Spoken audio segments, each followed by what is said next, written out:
Assalamualaikum warahmatullahi wabarakatuh. Halo teman-teman, bagaimana kabarnya? Saya harap kalian sehat walafiat dan tetap semangat untuk menjalani aktivitas sehari-hari. Perkenalkan, nama saya Fauzanur Aflah, nomor induk mahasiswa 186458, dan rekan saya. Perkenalkan, nama saya Fahmia Zuidatul Husna, NIM 186400069. Saya Ina Sofiatus Khadijah, NIM 186400045. Kami di sini akan mempresentasikan tentang partikel elementer. Untuk mempersingkat waktu, yuk langsung saja kita masuk ke materi. Ayah kerja terus mengantarkanku pergi ke taman. Ayah yang kuat, cintanya hangat. Selamat belajar teman-teman, semoga kita tetap semangat. Saya Ina Sofiatus Khadijah akan menjelaskan tentang interaksi partikel. Interaksi partikel itu dibagi menjadi 4. Yang pertama, interaksi gravitasi. Yang kedua, interaksi yang lemah. Yang ketiga, interaksi elektromagnetik. Dan yang keempat adalah interaksi yang kuat. Interaksi gravitasi. Untuk memberikan gambaran relatif, gaya gravitasi antara dua proton yang hanya menyentuh permukaannya adalah sekitar 10-38 dari gaya kuat di antara keduanya. Perbedaan utama antara gravitasi dan interaksi lainnya adalah kumulatif dan jumlahnya yang tidak terbatas. Interaksi gravitasi kecil seperti gaya yang diberikan oleh satu atom bumi pada satu atom tubuh Anda bergabung untuk menghasilkan efek yang dapat diamati. Interaksi yang lemah. Interaksi lemah bertanggung jawab atas peluruhan beta nuklir dan proses peluruhan serupa lainnya yang melibatkan partikel fundamental. Namun, itu tidak memainkan peran utama dalam pengikatan inti. Kekuatan lemah antara dua proton yang bertetangga ada sekitar 10-7 gaya kuat di antara mereka, dan kisaran gaya lemah berada pada skala 0,001 fm. Namun demikian, gaya lemah penting dalam memahami perilaku partikel fundamental dan sangat penting dalam memahami evolusi alam semesta. Interaksi elektromagnetik. Elektromagnetisme penting dalam struktur dan interaksi partikel fundamental. Misalnya, beberapa partikel berinteraksi atau meluruh, terutama melalui mekanisme ini. Kekuatan berada dalam jangkauan terbatas, tetapi efek perisai biasanya mengurangi efeknya untuk objek biasa. Banyak gaya makroskopik yang umum, seperti gesekan, hambatan udara, gaya hambat, dan tegangan. Pada akhirnya disebabkan oleh gaya elektromagnetik pada tingkat atom. Di dalam atom, gaya elektromagnetik mendominasi. Gaya total antara proton yang bertetangga dalam inti adalah sekitar 10-2 dari gaya kuat. Tetapi di dalam inti gaya elektromagnetik dapat bekerja secara kumulatif karena tidak ada pelindung. Akibatnya, gaya elektromagnetik dapat bersaing dengan gaya kuat dalam menentukan stabilitas dan struktur inti atom. Interaksi gaya kuat. Gaya kuat yang bertanggung jawab atas pengikatan inti adalah yang dominan dalam reaksi dan peluruhan sebagian besar partikel fundamental. Akan tetapi, seperti yang akan kita lihat, beberapa partikel seperti elektron tidak merasakan gaya ini sama sekali. Kekuatan relatif suatu gaya menentukan skala waktu kerjanya. Jika kita membawa dua partikel cukup dekat untuk salah satu gaya ini, maka diperlukan waktu yang lebih lama untuk gaya lemah yang menyebabkan peluruhan atau reaksi daripada gaya kuat. Peluruhan dan energi peluruhan. Energi yang diperlukan untuk membuat partikel-partikel ini berasal dari energi kinetik konstituen reaksi, yang biasanya yaitu partikel yang datang. Energi ini biasanya cukup besar, oleh karena itu dinamai fisika energi tinggi untuk jenis penelitian ini. Sehingga persamaan relativistik harus digunakan untuk energi dan momentum. Peluruhan pertama disebabkan oleh interaksi yang lemah, dan yang kedua disebabkan oleh interaksi elektromagnetik. Energi yang tersedia untuk peluruhan adalah perbedaan energi istirahat antara partikel yang membusuk awal dan partikel yang dihasilkan dalam peluruhan. Kami menganalogikan dengan menyebut nilai Q. Q sama dengan buka kurung MI dikurangi MF tutup kurung dikali C pangkat 2, di mana MI kali C pangkat 2 adalah energi istirahat dari partikel awal dan MF kali C pangkat 2 adalah energi istirahat total dari semua partikel produk akhir. Tentu saja kerusakan hanya akan terjadi jika Q positif. Energi Q yang tersedia dibagi sebagai energi kinetik dari produk peluruhan sedemikian rupa untuk menghemat momentum linier. Seperti dalam kasus peluruhan nuklir, untuk peluruhan sebuah partikel diam menjadi dua partikel yang terakhir, partikel tersebut memiliki momentum yang sama dan berlawanan, dan kita dapat menemukan nilai unik untuk energi dari dua partikel terakhir. Untuk peluruhan menjadi 3 atau lebih partikel, setiap partikel memiliki spektrum atau distribusi energi dari 0 hingga beberapa nilai maksimum, seperti halnya peluruhan beta nuklir. Oke, jadi saya di sini akan menjelaskan tentang energi reaksi. Teknik eksperimental dasar fisika partikel terdiri dari mempelajari partikel produk yang dihasilkan dari tabrakan antara partikel datang, dipercepat ke energi tinggi, dan partikel target sering diam. Energi reaksi. Kinematika reaksi proses harus dianalisis menggunakan rumus relativistik. Karena energi kinetik partikel biasanya sebanding atau lebih besar dari energi saat istirahat atau tidak bekerja. Untuk mendapatkan beberapa hubungan yang diperlukan untuk menganalisis reaksi ini, menggunakan rumus untuk kinematika relativistik. Oke, jadi ini adalah rumus kinematika relativistik. Rumusnya ini ada 4. Yang pertama, itu adalah relativitas terhadap kecepatan. Rumusnya yaitu V sama dengan V1 tambah V2 dibagi 1 tambah V1 dikalikan V2 dibagi C kuadrat. Di mana V adalah laju objek 1 terhadap 2, V1 adalah laju objek 3 terhadap 2, V2 adalah laju objek 2 terhadap 1. Dan C adalah kecepatan cahaya.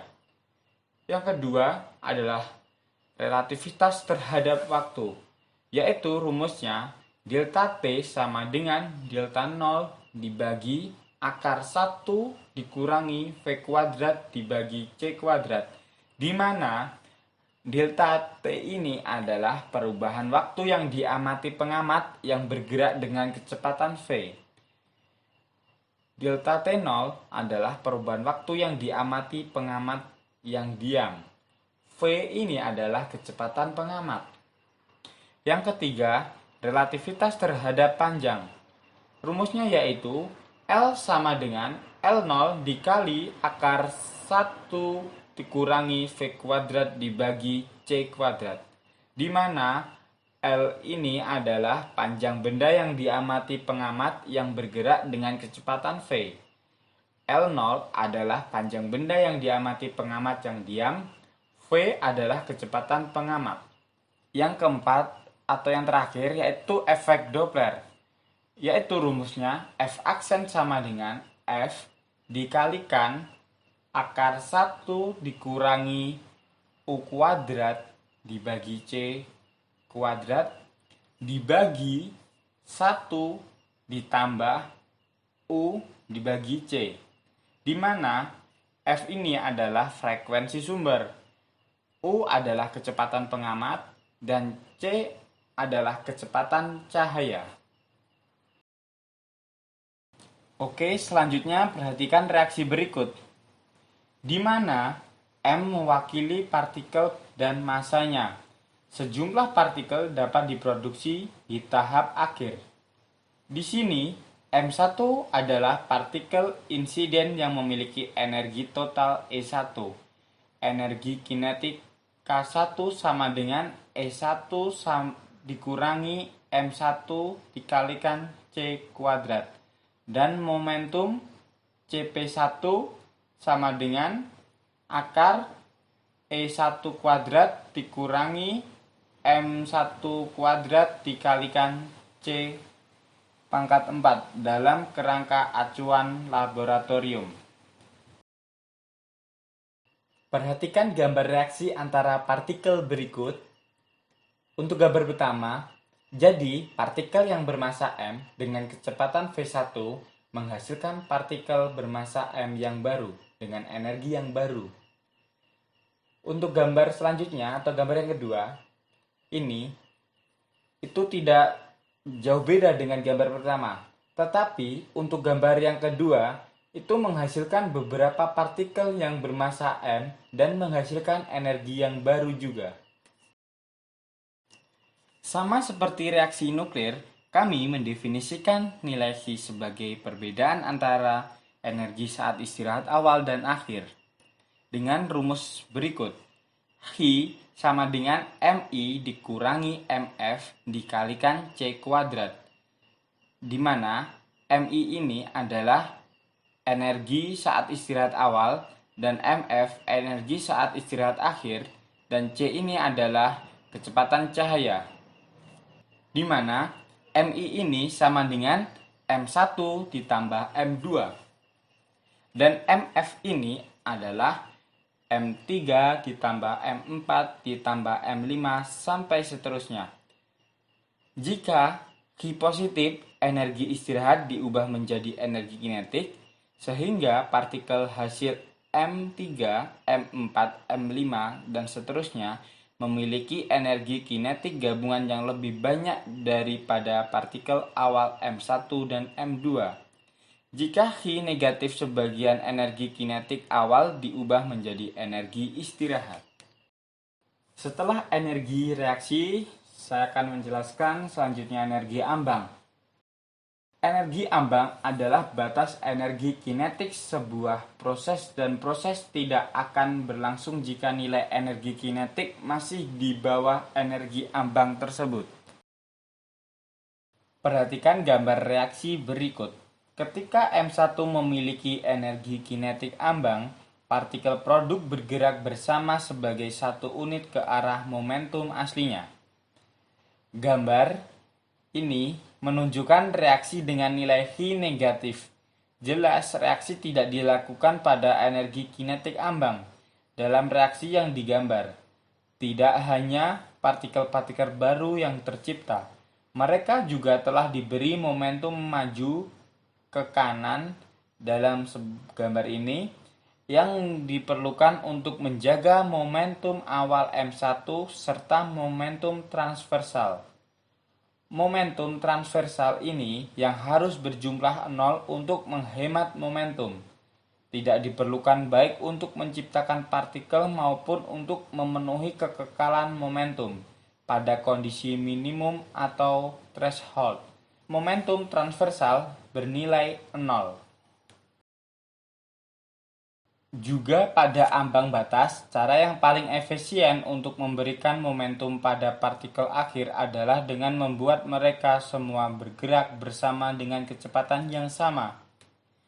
Ini setara dengan membuat partikel diam jika kita memeriksa tumbukan dari kerangka acuan di mana total momentum awal adalah 0, seperti saat tumbuhkan dua partikel secara langsung. Mari kita gambarkan kumpulan partikel akhir semuanya bergerak sebagai satu unit, sebagai massa total M. Kemudian konservasi momentum P awal sama dengan P akhir, memberi P sama dengan PM, dan kekekalan energi relativitik total E awal sama dengan E akhir, memberi E1 tambah E2 sama dengan EM, di mana PM dan EM mewakili momentum dan energi relativitik total dari berkas akhir partikel. Energi kinetik ambang M1 dirumuskan sebagai berikut. KTH sama dengan E1 dikurangi M1 dikalikan C kuadrat, di mana KTH ini adalah energi kinetik, E adalah energi, M adalah massa, dan C adalah kecepatan cahaya. Dengan Hi sama dengan M1 dikalikan C kuadrat ditambah M2 dikalikan C kuadrat dikurangi M besar dikalikan C kuadrat, di mana M besar ini sama dengan M3 ditambah M4 tambah M5. Jadi hasilnya KTH sama dengan min Hi dikalikan M1 tambah M2 tambah M3 tambah M4 tambah M5 dan seterusnya dibagi 2 dikali mas M2. Ini juga bisa ditulis sebagai KTH atau energi kinetik sama dengan min Hi dikali massa total partikel yang terlihat dalam reaksi dibagi 2 dikali massa partikel target. Dalam batas kecepatan rendah, rumus ambang relativitik direduksi menjadi rumus non-relativitik. Model Hooke. Hooke adalah salah satu partikel elementer dan penyusun zat. Semua zat yang dimiliki atom juga memiliki kuark. Hal ini dikarenakan proton dan neutron terdiri atas kuark. Penemu Hooke. Hooke pertama kali diprediksi keberadaannya oleh dua fisikawan termuka, Murray Gell-Mann dan George pada tahun 1964. Bukti kuat atas keberadaan partikel ini akhirnya didapati pada tahun 1968 di Stanford Linear Accelerator Center, suatu laboratorium nasional yang dioperasikan oleh Stanford University. Hooke gabungan membentuk partikel yang disebut hadron. Yang paling stabil adalah proton dan neutron, yang merupakan komponen inti atom. Akibat fenomena yang dikenal sebagai kurangan warna, color confinement, kuark tidak pernah diamati secara langsung atau ditemukan isolasi. Kuark hanya bisa ditemukan di hadron seperti baryon dan meson. Hadron, partikel komposit kuark dengan gluon atau gaya interaksi kuat strong force. Ada dua tipe hadron, yaitu pertama, baryon adalah partikel subatomik komposit yang terdiri dari 3 kuark. Sebuah triquark yang berbeda dari meson yang terdiri dari satu quark dan satu anti-quark, termasuk neutron dan proton. Yang kedua adalah meson.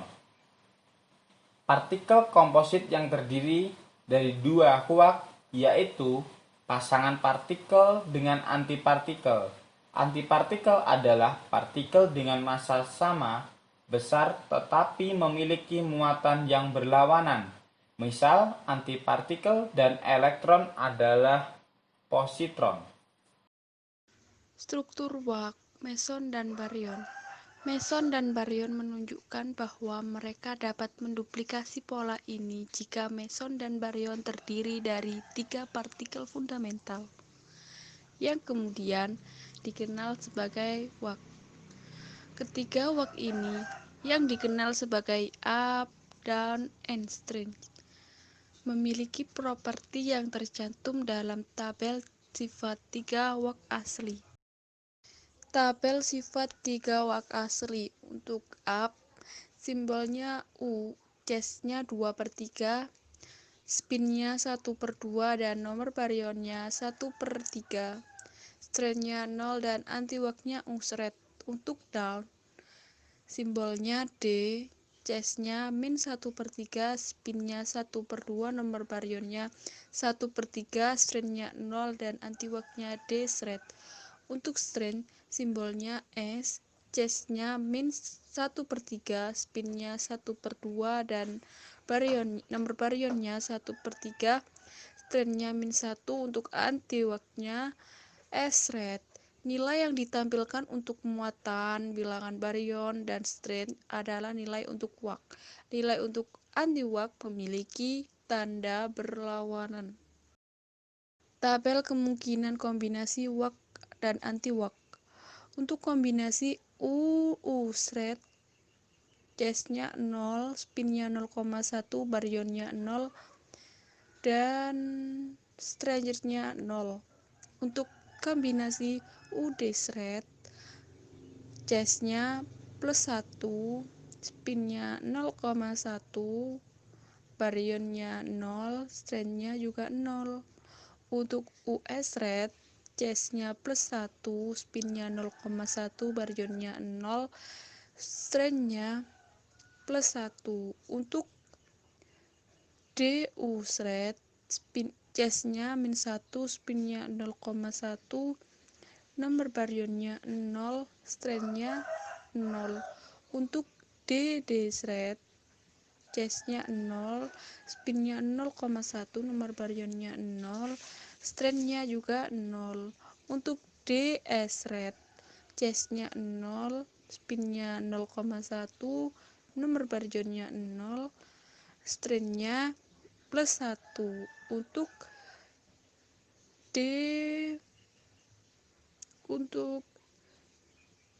SU shred, nomor charge-nya -1, spin-nya 0,1, nomor baryonnya 0, dan strength-nya -1. Untuk SD shred, charge-nya 0, spin-nya 0,1, nomor baryonnya 0, dan strength-nya -1.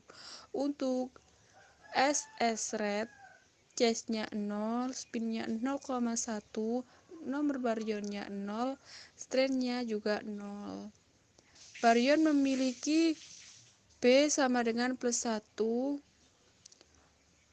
sunspin 1/2 atau 3/2 yang langsung menunjukkan 3 quark menjadi baryon. 10 kemungkinan kombinasi dari 3 quark asli terdapat pada tabel 3 quark asli. Tabel properti quark. Untuk properti ada 4, yaitu C, S, T, dan B. Untuk tipe up, simbolnya U, antipartikelnya U shred, charge-nya +2/3, spin-nya 1/2, nomor baryonnya 1/3, rest energinya 330, properti CSTB-nya 0 semua. Untuk down, simbolnya D, antipartikelnya D shred. Untuk charge-nya min 1/3 dan spinnya 1/2, nomor baryonnya plus 1/3, rest energinya 330 dan properti CSTB-nya 0 semua. Untuk tipe jam, simbolnya C, antipartikelnya C thread, charge-nya 2/3, spinnya 1/2, nomor baryonnya 1/3, rest energinya 1500. Untuk propertinya C plus 1, STB 0 semua. Untuk strain, simbolnya S, antipartikelnya S thread, charge-nya min 1/3, spinnya 1/2, nomor baryonnya 1/3, rest energinya 500, propertinya C0, S-1, T0, B0. Untuk top, simbolnya T, antipartikelnya T thread, charge-nya plus 2/3, spinnya 1/2, nomor baryonnya 1/3, rest energinya 172,000. Untuk propertinya C0, S0, T plus 1, B juga 0. Untuk bottom, simbolnya B, antipartikelnya B thread, charge-nya min 1/3, spinnya 1/2, nomor baryonnya 1/3, rest energinya 4700, propertinya C0, S0, T0, dan yang terakhir B-nya min 1. Tabel properti wak menunjukkan 6 wak dan propertinya. Masa wak tidak dapat ditentukan secara langsung, karena wak bebas masih harus diamati. Energi rihat yang ditunjukkan pada tabel properti wak merupakan perkiraan berdasarkan massa semu yang dimiliki wak ketika terikat dalam berbagai partikel. Misalnya, energi rihat proton yang diamati adalah jumlah energi rihat dari 3 konstituen waknya dikurangi energi ikat wak.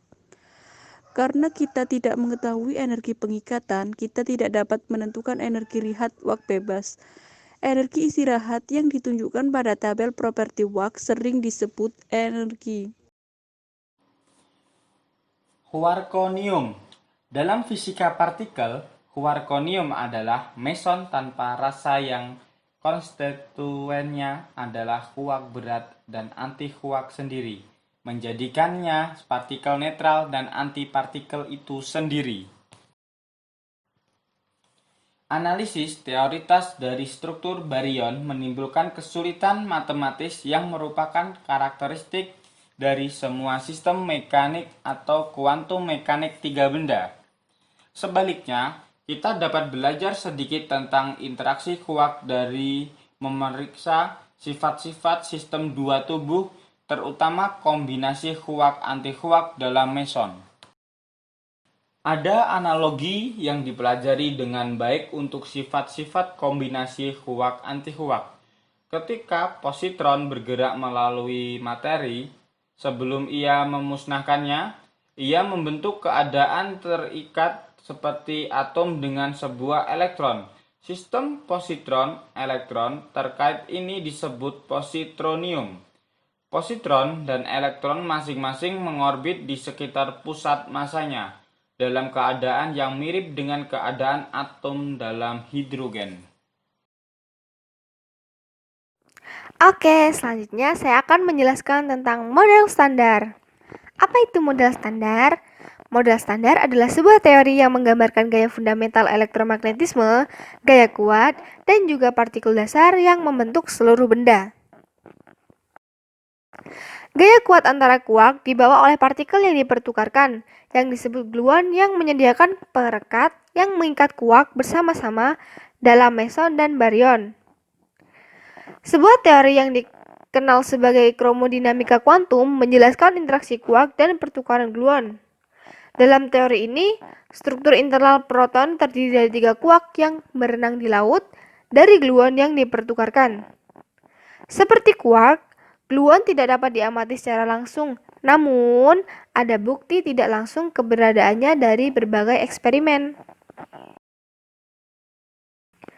Teori struktur partikel elementer yang telah kita gambarkan sejauh ini dikenal sebagai model standar. Terdiri dari 6 lepton dan 6 quark atau dan antipartikelnya.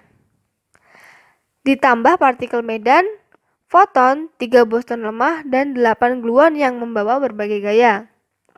Ia sangat berhasil dalam memperhitungkan sifat-sifat partikel fundamental, tetapi tidak memiliki perlakuan terpadu gaya yang kita harapkan dari teori lengkap. Nah, adapun kekurangan lain dari standar model ini atau model standar ini adalah ia didasarkan pada neutrino yang tidak bermassa. Meskipun batas atas pada massa elektron neutrino sangat kecil, yaitu sebesar 2 elektron volt, batas pada massa neutrino lainnya jauh lebih besar. Teori-teori model standar. Secara teori, fisikawan menggunakan teori medan kuantum dan mekanika kuantum relativistik untuk mempelajari keberadaan partikel tersebut. Apa sih teori medan kuantum dan mekanika kuantum relativistik? Nah, secara istilah, teori medan kuantum adalah kuantisasi medan yang terekstasi. Teori ini menjelaskan perpaduan mekanika kuantum dan teori relativitas. Sedangkan mekanika kuantum relativistik adalah bagian dari mekanika benda-benda kecil dengan pergerakan partikel secara relativistik atau mendekati kecepatan cahaya. Secara eksperimen, keberadaan partikel-partikel elementer dibuktikan pada akselerator partikel yang bekerja untuk menumbuhkan partikel sehingga pecah dan terlihat ukuran paling kecil yang bisa dilihat dari hasil tumbukan tersebut. Karena tumbukannya berlangsung dengan kecepatan dan energi tinggi, maka ranah fisika partikel ini juga disebut sebagai fisika energi tinggi atau high energy physics. Nah, sekarang kita akan masuki subbab terakhir pada bab ini, yaitu perkembangan paling baru atau perkembangan terakhir fisika inti. Yang pertama ada partikel Higgs boson. Pada bulan Juli 2012 sempat dihebohkan oleh penemuan secara eksperimen partikel Higgs boson, yang mana sudah diprediksi oleh Peter Higgs sejak tahun 1964. Kini dengan penemuan partikel Higgs yang disinyalir sebagai partikel pembawa massa dianggap melengkapi model standar fisika partikel. Higgs boson merupakan penentu untuk menerangkan mengapa suatu partikel memiliki massa. Jika Higgs boson ditemukan, maka misteri tersebut akan terurai. Adapun jalan untuk menemukan partikel tersebut sangat rumit. Saking rumitnya hingga dipelesetkan dari goddamn particle hingga God particle yang berarti sebagai partikel Tuhan. Setiap tahunnya, observasi ini membutuhkan dana sebesar kurang lebih dari 10 triliun dolar Amerika Serikat. Nah, biaya yang sebesar itu diperlukan untuk pengoperasian sebuah alat yang bernama Large Hadron Collider yang melingkar sepanjang 27 km. Alat mahal tersebut berada di bawah tanah di antara wilayah Swiss dan Prancis. Nah, yang kedua yaitu teori relativitas umum dan gelombang gravitasi. Teori gravitasi Newton sangat fenomenal menjelaskan interaksi benda yang bermassa. Namun kenyataannya teori ini masih perlu dikoreksi untuk benda bermassa yang bergerak secara relatif dan bergantung waktu.